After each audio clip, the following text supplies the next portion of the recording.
केंद्र सरकार से मांग है कि 14 अप्रैल को राष्ट्रीय समानता दिवस या संविधान निर्माता दिवस के रूप में राष्ट्रीय पर्व घोषित किया। धन्यवाद सभापति महोदया।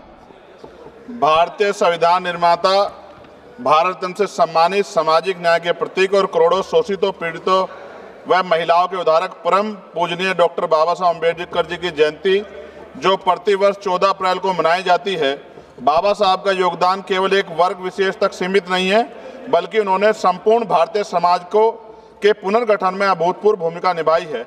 उन्होंने हमें संविधान दिया, सामाजिक समानता का मार्ग प्रशस्त किया, समानता, स्वतंत्रता, बंधुत्व जैसे मौलिक सिद्धांतों को भारतीय लोकतंत्र की नींव में स्थापित किया। उनकी जयंती को पूरे देश दुनिया में उत्सव की तरह मनाया जाता है। सरकारी अवकाश होता है, किंतु इससे आधिकारिक रूप से राष्ट्रीय पर्व घोषित करने से यह सम्मानजनक मान्यता प्राप्त करेगा और पूरे देश में उनके विचारों से प्रेरणा लेने का अवसर मिलेगा। अतः मेरी केंद्र सरकार से मांग है कि 14 अप्रैल को राष्ट्रीय समानता दिवस या संविधान निर्माता दिवस के रूप में राष्ट्रीय पर्व घोषित किया जाए, जिससे बाबा साहब के विचारों को और व्यापक स्तर पर प्रसारित किया जा सके। महोदया धन्यवाद। जय भीम, जय भारत। श्री चंद्रशेखर जी। धन्यवाद सभापति महोदया।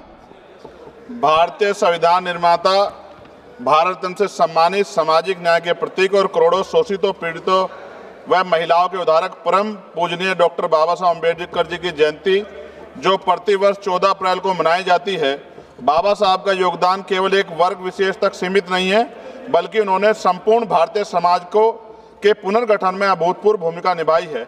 उन्होंने हमें संविधान दिया, सामाजिक समानता का मार्ग प्रशस्त किया, समानता, स्वतंत्रता, बंधुत्व जैसे मौलिक सिद्धांतों को भारतीय लोकतंत्र की नींव में स्थापित किया। उनकी जयंती को पूरे देश दुनिया में उत्सव की तरह मनाया जाता है।